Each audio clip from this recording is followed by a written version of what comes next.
Assalamualaikum warahmatullahi wabarakatuh. Perkenalkan, nama saya Alifian Fajarin dengan NIM 12209193117. Di sini saya akan membahas mengenai perbedaan masyarakat desa dan kota dalam perspektif geografi fisik, sosiologi, dan juga ekonomi. Perbedaan masyarakat desa dan kota berdasarkan geografi fisik. Tinjauan geografis karakteristik desa. Desa hampir memiliki pola pengaturan yang sama, yaitu adanya pusat pemerintahan yang berada di tengah-tengah desa, kemudian adanya tempat pemukiman, lumbung desa, tempat pemandian umum, pasar, sekolah, dan yang lainnya. Di bagian luarnya terhampar pesawahan, peladangan, dan juga hutan. Letak desa juga biasanya jauh dari kota dan memiliki ciri atau bentuk muka topografi sebagai berikut. 1. Pegunungan merupakan daerah atau rangkaian gunung yang tinggi yang dibandingkan dengan daerah sekitarnya. Pegunungan memiliki ketinggian 500 meter di atas permukaan laut dan beriklim sejuk. Biasanya digunakan oleh masyarakat desa sebagai areal hutan dan didayakan sebagai perkebunan seperti kina, karet, dan juga teh. 2. Dataran tinggi adalah bentuk muka bumi yang relatif datar yang letaknya di daerah yang tinggi yang memiliki ketinggian antara 700 sampai 800 meter di atas permukaan laut dan beriklim sejuk. Biasanya pada dataran tinggi dimanfaatkan oleh masyarakat desa dalam hal pertanian lahan kering dan juga dibudidayakan seperti multikultura, antara lain sayur-sayuran, buah-buahan, dan tanaman hias. Ketiga, dataran rendah adalah bentuk permukaan bumi yang relatif datar dan letaknya di daerah yang rendah yang memiliki ketinggian antara 0 sampai 200 meter di atas permukaan laut dan beriklim panas. Dataran rendah merupakan dataran tempat untuk konsentrasi penduduk. Karena itu, daerah dataran rendah lebih sangat cocok untuk permukiman penduduk dengan pola konsentris. Selain itu, aktivitas penduduk juga terdiri dari lahan pertanian, perikanan, dan juga tambak. Ini dikarenakan pada dataran rendah ketersediaan air lebih cukup dan juga iklim pada dataran rendah lebih menunjang untuk pertumbuhan tanaman. Yang keempat adalah pantai. Pantai adalah daerah yang letaknya di tepi laut, di mana sejauh air pasang masih bisa mencapai daratan dan memiliki iklim panas. Daerah pantai biasanya oleh masyarakat desa dimanfaatkan untuk mencari ikan dan juga yang lainnya. Selain itu juga bisa dijadikan sebagai lahan perikanan. Tinjauan karakteristik geografis kota. Kota ialah suatu lokasi yang memiliki kepadatan penduduk yang lebih tinggi dibandingkan dengan desa, di mana pemukiman yang ada di kota juga memiliki kepadatan yang lebih tinggi dan struktur mata pencarian pada kota lebih ditekankan pada agraris.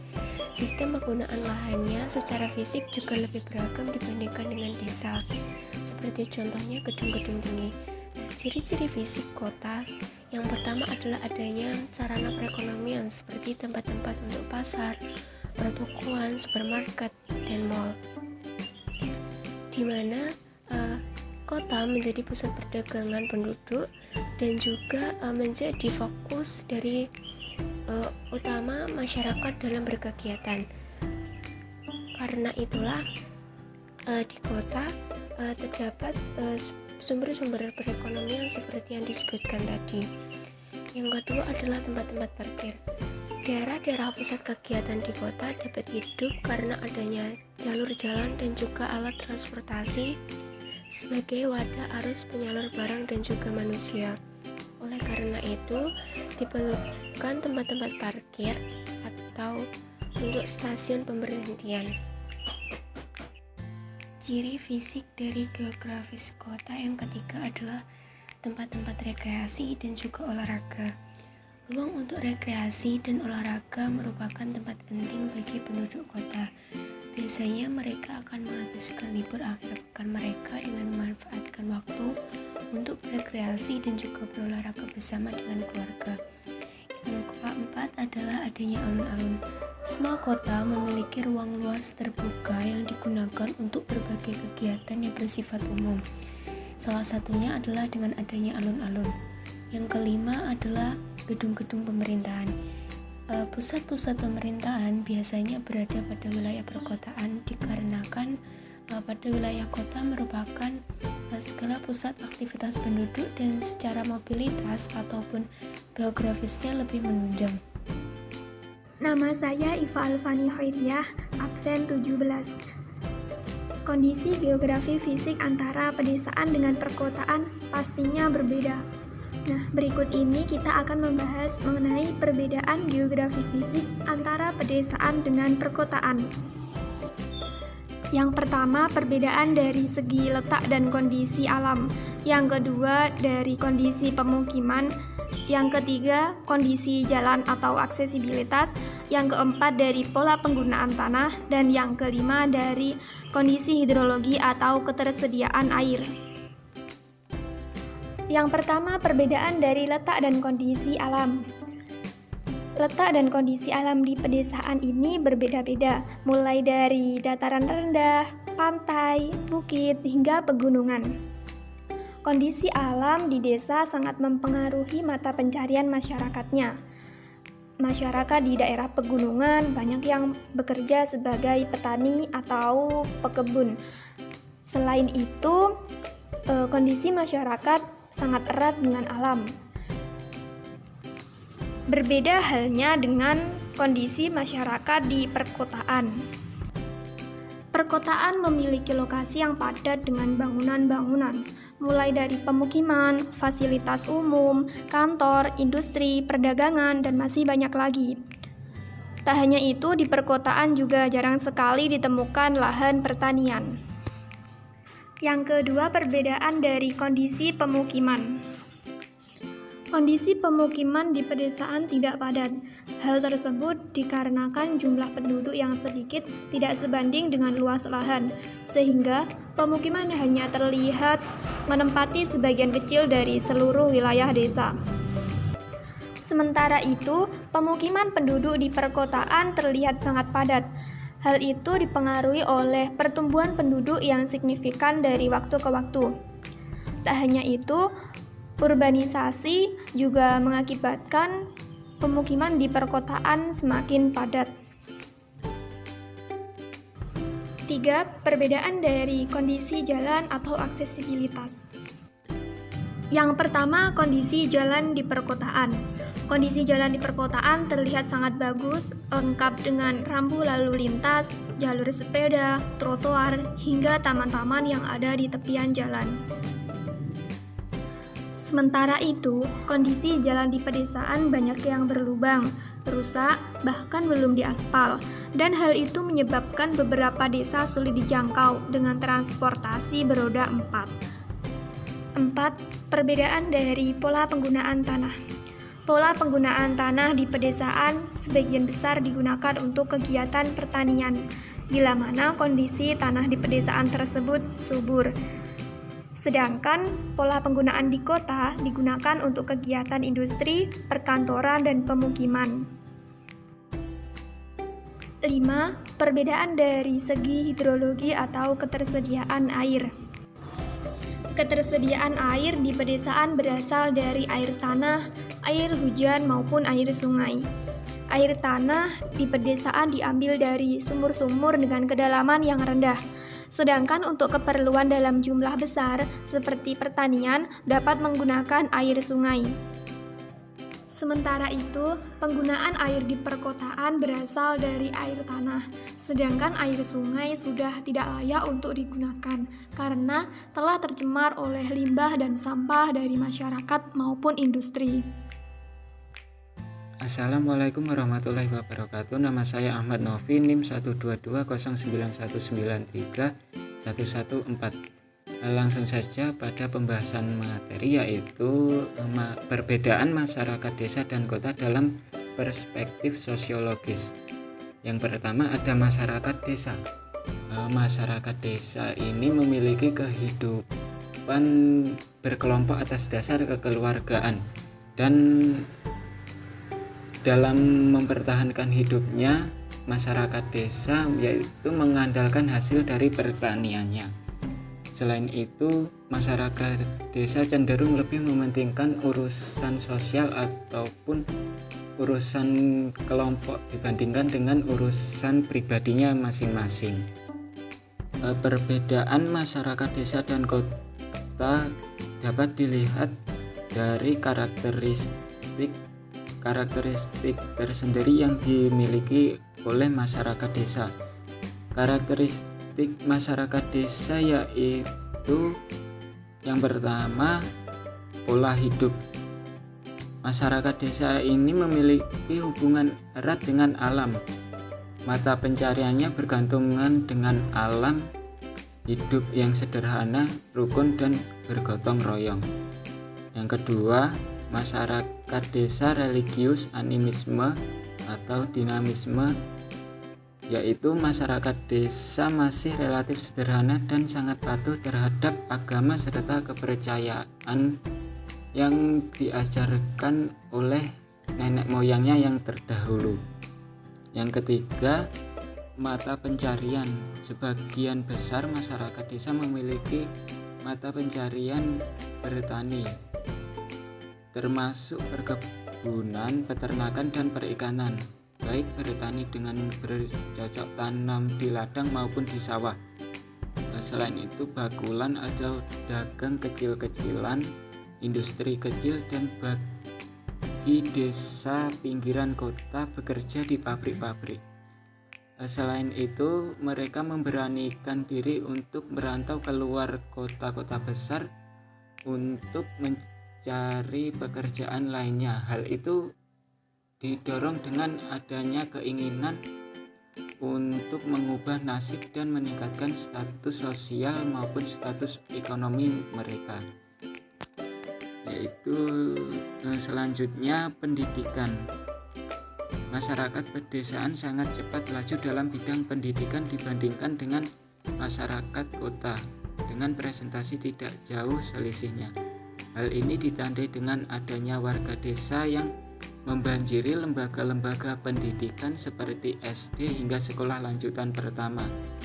Tidak sedikit di antara mereka yang mampu melanjutkan ke perguruan tinggi dan dapat meraih prestasi yang baik.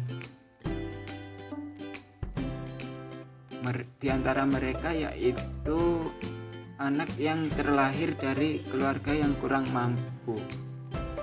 Dan selanjutnya, masyarakat desa masih meyakini dengan hal yang bersifat tabu dan mistis. Kemudian tunduk pada orang sebagai figur yang dianggap tokoh panutan. Kemudian kehidupan warganya masih bersifat gotong royong dan masing-masing warga saling mengenal. Selanjutnya, ketergantungan dengan sumber daya alam masih sangat tinggi. Kemudian adanya kontrol sosial yang sangat kuat. Dan yang terakhir, bahasa. Sebagian besar masyarakat desa menggunakan bahasa daerah. Namun apabila bahasa nasional itu diterapkan, masyarakat desa masih bisa menangkapnya dengan baik. Bahkan tidak sedikit di antara mereka yang menguasai bahasa internasional. Masyarakat kota. Masyarakat perkotaan atau urban community adalah masyarakat kota tidak tertentu jumlah penduduknya. Tekanan pengertian kota pada sifat serta ciri kehidupan yang berbeda dengan masyarakat pedesaan. Antara warga masyarakat pedesaan dan masyarakat perkotaan terdapat perbedaan dalam perhatian, khususnya terhadap keperluan hidup. Di desa yang diutamakan adalah perhatian khusus terhadap keperluan utama. Ciri-ciri masyarakat kota. 1. Jumlah penduduknya tidak tentu. 2. Bersifat individualitas. 3.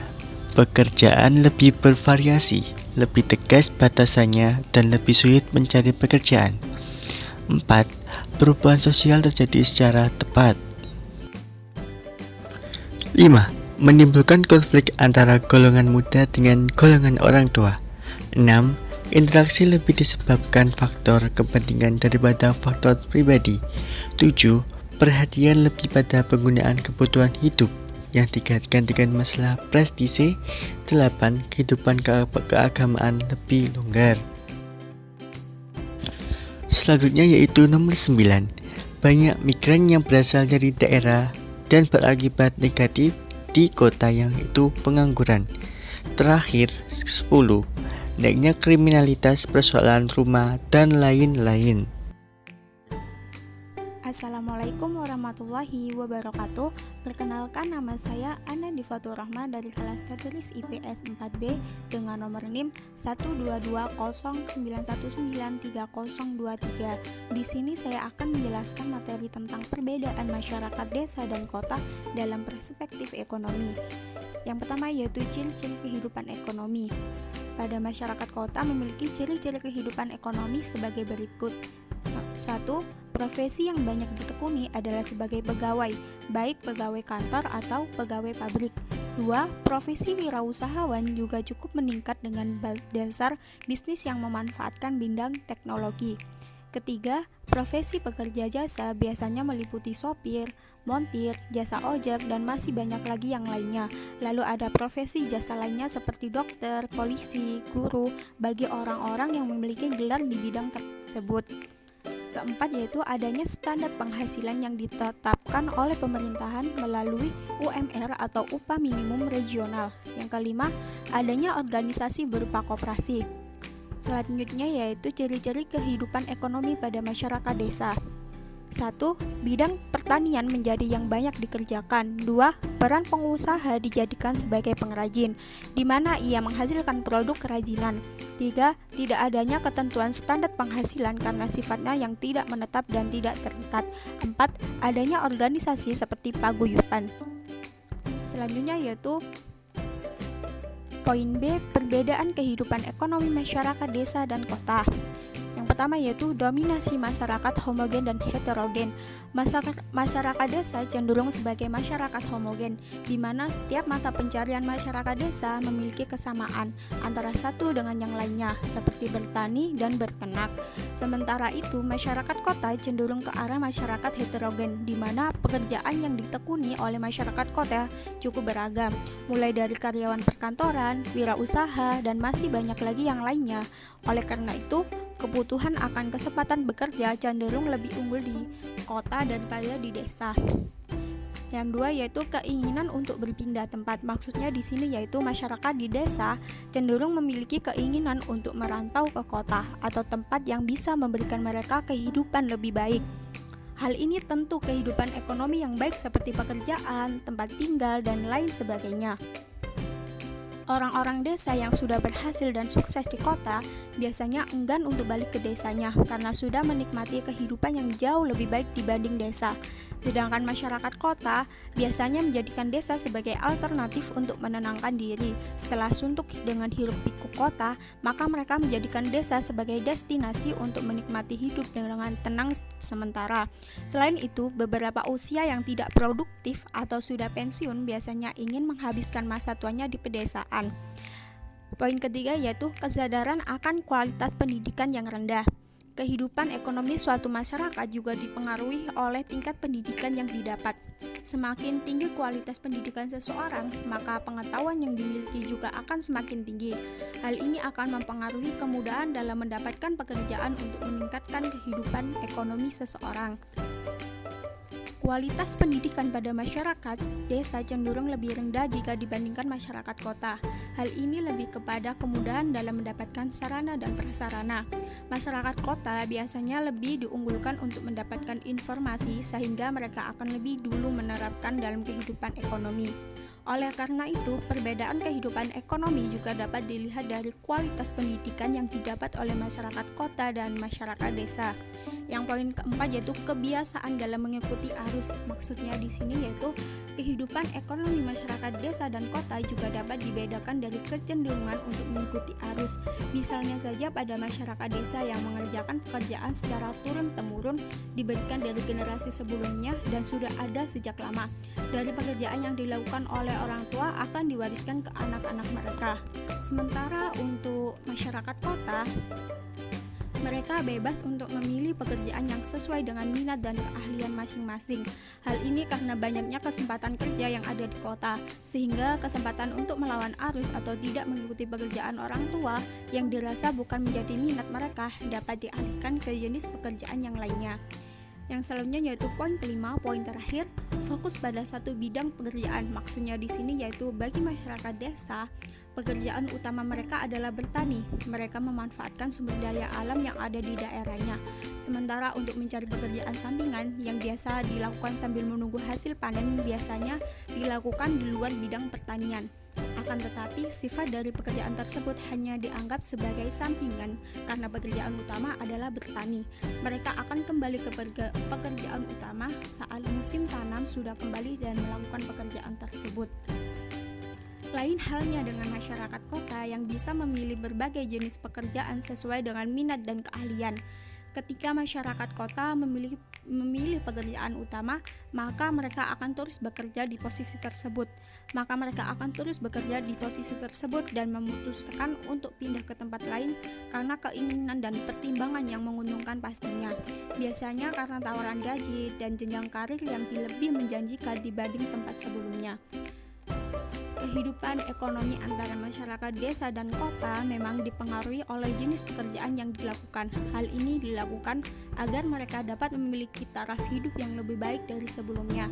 Selain itu, perbedaan lain pada masyarakat desa dan kota adalah pada masyarakat kota dalam mengatur perencanaan keuangan untuk kebutuhan di masa mendatang. Salah satu yang biasa dilakukan adalah berinvestasi.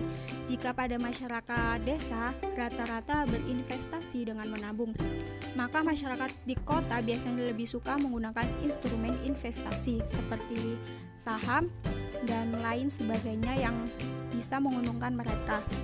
Sekian pemaparan dari saya, kurang lebihnya mohon maaf. Wassalamualaikum warahmatullahi wabarakatuh.